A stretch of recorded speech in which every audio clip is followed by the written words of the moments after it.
আসসালামু আলাইকুম। আজকে আমরা জানব একটি ছোট্ট ছেলের অবাক করা ঘটনা। ঘটনার মূল বিষয় হলো অত্যন্ত মূল্যায়ন। একদিন এক ছোট্ট ছেলে পাড়ার ঔষধের দোকানে গিয়ে একটি বাক্স টেনে আনলো দোকানদারের টেলিফোন লাগান পাওয়ার জন্য।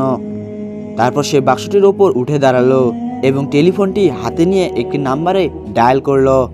দোকানদার ঘটনাটি লক্ষ্য করলো এবং কথোপকথন শোনার জন্য চেষ্টা করলো। ছেলে ফোনে জবাব দিল, আপনি কি আমাকে আপনার বাগানের ঘাস কাটার কাজটি দিতে পারবেন?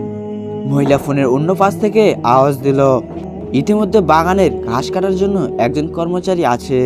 ছেলের জবাব, যে এখন আপনার বাগানে ঘাস কাটে আমি তার চেয়ে অর্ধেক দামে কেটে দেব।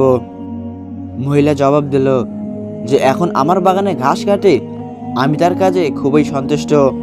ছেলে আরো বেশি আন্তরিকতার সাথে জবাব দিল, আমি আপনার উঠান এবং বাড়ির চারপাশ ঝাড়ু দিয়ে দেব, ফলে সাপ্তাহিক ছুটির দিন আপনি সবচেয়ে গুছানো বাড়িটি পাবেন। মহিলা বলল, থাক ধন্যবাদ। তখন ছেলেটি মুখে তৃপ্ত হাসি নিয়ে ছেলেটি টেলিফোন নামিয়ে রাখলো। তখন দোকানদারের মালিক জবাব দিল, বাবা তোমার দৃষ্টিভঙ্গি আমার খুব পছন্দ হয়েছে, তোমার ইতিবাচক মনোভাব আমার ভালো লেগেছে এবং আমি তোমাকে একটি কাজ দিতে চাই। ছেলে বলল, থাক ধন্যবাদ। দোকানের মালিক বলল, কিন্তু তুমি তো চাকরি পাওয়ার জন্য খুব চেষ্টা করেছিলে। ছেলে বলল, না জনাব, আমি শুধু আমার কাজটা কতটা ভালো হচ্ছে তা মূল্যায়ন করছিলাম। আমি সেই লোক যে ওই মহিলার বাগানের কাজ করি। এটাকেই বলা হয় অত্যন্ত মূল্যায়ন, যা আপনাকে আপনার দায়িত্ব সঠিকভাবে পালন করতে উৎসাহিত করে এবং আপনার দুর্বলতা দেখিয়ে দেয়।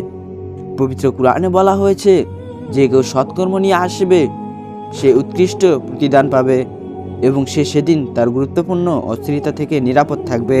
সূরা আন-নামল ৭৮ আয়াত।